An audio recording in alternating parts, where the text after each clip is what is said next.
The NIL is begging for teams like Michigan who are good. They're not great to say this is an opportunity for you to literally pay your way almost into the next level.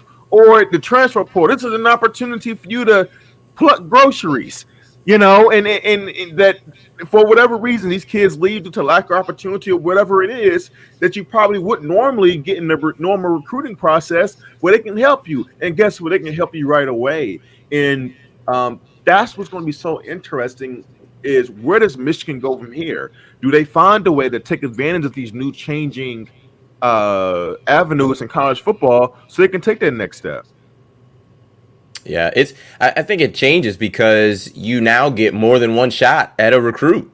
If you don't sign him, if he doesn't sign his, national letter of intent with you, great. He can have one season at LSU and then maybe he's back in the portal and you get to build off of that relationship that you had with him while he was a junior or senior in high school and now try to get him again. I'm looking at the schools that currently have the most NFL players right now on 2021 NFL rosters. And this I always find fascinating. So we know that, Tom Brady's included on this for Michigan. So we really can't count him. We're really focused on what's been produced in the last 5 years under Kirby Smart and Jim Harbaugh, basically. What's going on now? Well, most of this is not Tom Brady, 20 years ago, because NFL careers are short and most of these guys have just been on the field and recruited and signed by those guys. So Alabama's at 53, Ohio State 47, LSU 46, Georgia 35, Notre Dame 34, Clemson 33, a surprising Iowa 33, Florida 32, Michigan 32, Georgia 35, Michigan 32. See, now that's just one measurement. That doesn't tell the whole story. We'd have to go look at how good those players are. If we're talking about players that are, on special teams versus great players. Jordan Glasgow's on the Colts. Like when I saw Jordan Glasgow, I saw him getting I'm like, this dude's an NFL player. Like he's on the Colts. Like he's like one of their special teams guys. He's been on the Colts the last 2 years. I'm like, we had this guy playing on the defensive line at like 215 pounds. You remember that? Like against Wisconsin, we had him lined up. Like what are we doing?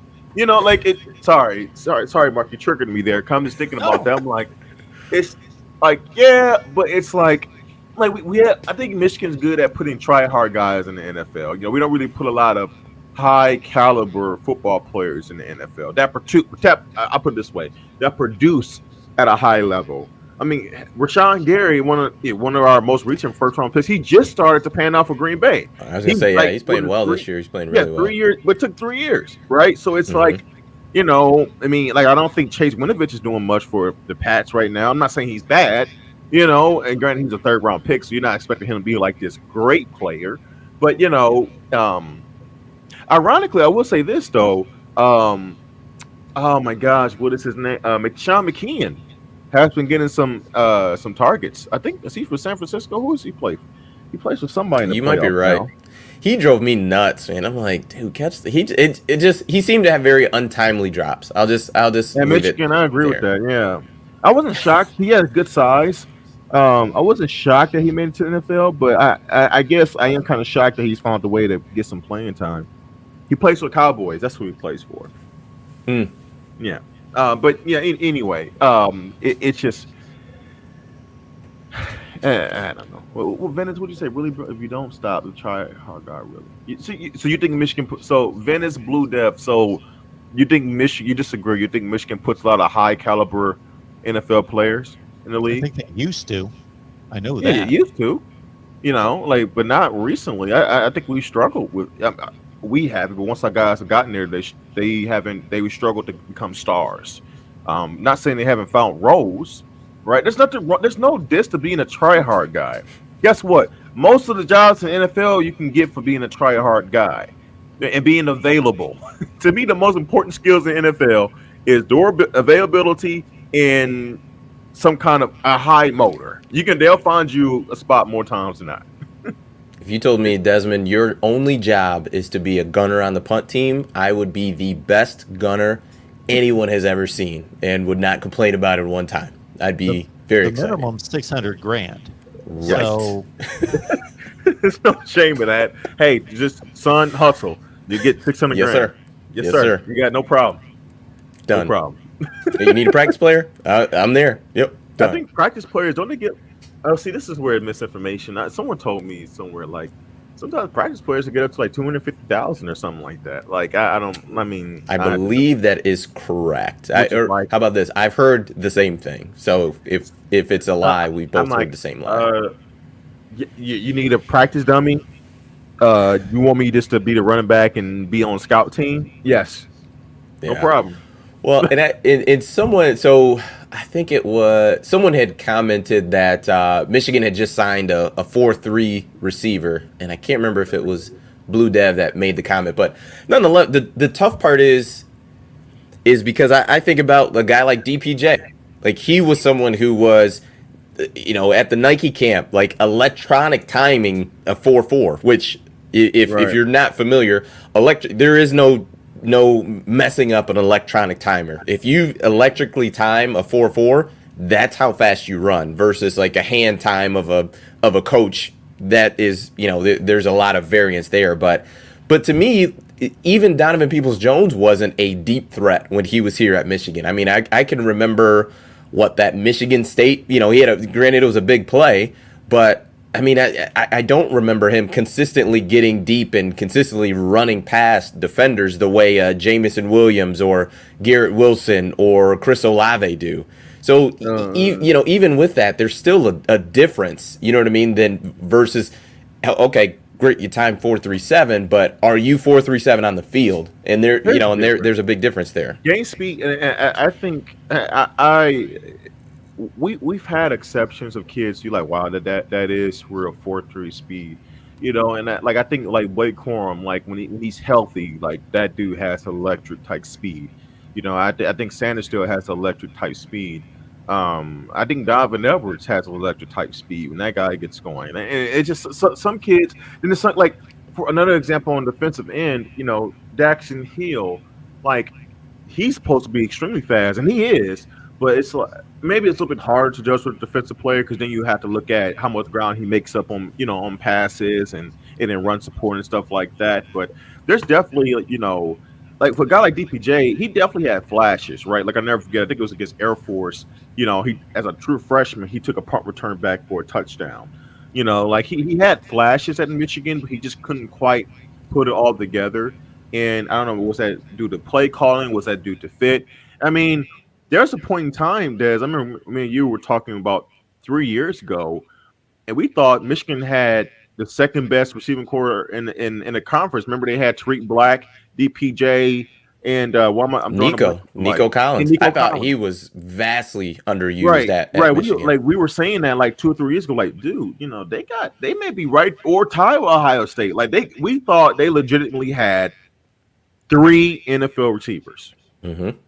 When they were, because there's a point in time because Tariq Black, he kept getting hurting his foot. He couldn't get quite healthy after his freshman year, but he was so good as a true freshman. You're like, this kid's gonna be really good by the time he's a junior. And then you saw Nico, and Nico was fantastic in his size and his ability to win the jump balls. You're like, he's definitely an NFL player, and he is. And for DPJ, you're like, well, he's extremely talented. He definitely should be an NFL player. And maybe, and I will argue from a raw talent perspective, that group was more talented than the receiving group we had this past year, right? And could you imagine potentially if we had those 3 guys on this year's Michigan team and how different that dynamic would have looked? And that's no shot at the receivers we have this year, but I don't like Cornelius Johnson, for an example, and guys cut me off. I know I can rant a little bit. Well, Cornelius Johnson, I still haven't seen the pop, like anything special about him yet. He has to drop seeds sometimes. He drops passes. He sometimes has flashing as well. But it's like I don't see, like he's gonna win jump balls like Nico does. You know what I'm saying? Like stuff like that. So I don't know. Yeah, I think with Cornelius, he makes the plays that are there, but it's not often just the explosive plays. You know what I mean? Like I haven't correct me if I'm wrong, but I haven't seen any wiggle from Cornelius Johnson, and that's fine. Like every receiver's not built that way. That's not everybody's game, but. When I look at a guy like David Bell, like just how fluid he is running routes, John Mechie, like same way. Even though the trio at Ohio State, I know I keep talking with them, but even the guys at Michigan State, Reed and what was it Naylor, the other receiver, like those guys, you know what I mean? It's a different type of athlete, but it just kind of I think I still my point remains the same as far as how I feel about it is I think that is something that would set Michigan, take them to that next level. Because, like you said, it's a great equalizer. The fact that I can hit a 60-yard deep bomb and, there's not too many defenders that can run with a guy who's that fast. But I don't really see, and to your point, Desmond, I don't really see a lot of teams that have an explosive passing game like that. Like, especially like Bama, you guys like are so good at finding like these speed demon kids who are just able to create just great separation. Like the play that Jameson Williams got hurt, and we all saw that. And I text you right away. I'm like, that's it. Yeah, I was watching that. I'm like, yep, it was just clear as day. I mean, like Mhm. you plant and knee went lateral. Like that. It was clear as day. And thankfully, he should make a full recovery, and I think he's gonna be fine. Mhm. But if you just that play, and I think it was a little bit of busted coverage by Georgia, but it's just like even when you have busted coverage, that speed gets you even more open. And Mhm. it's like, man, it's a killer. You can't make a mistake. You have to be Correct. sound because if you make one mistake, it could be a touchdown. Like there's a Mhm. chance if his knee doesn't give, he might even He score on might that break that play. tackle. He might, Yeah, yeah. he He might might take break off. that tackle and be off to the races. Yeah, yeah. I mean, if he's off the races, I mean, who's going to catch him? You know what I'm saying? So it's like Mhm. it's. I do agree, and I think that's like the hardest area. I think getting prime talent in the front seven and getting prime talent at the out on the outside is the biggest gap. I think that's the hardest thing to do in terms of recruiting. I mean, you can find some really good offensive linemen, but dude, they're my alma mater, Central Michigan University. Like we got another kid, this Brahan Raymond kid, who is looked to be a big 6'7" tackle that may go in the first round. Eric Fisher, Eric Fisher type guy. Joe Staley. We send left tackles in the first round, and that's when we're MAC school. So you can find linemen anywhere. You really can. Offensive linemen, defensive linemen not so much. But I'm just making a point that I think it's the skill positions where you really, really can you do separate yourself.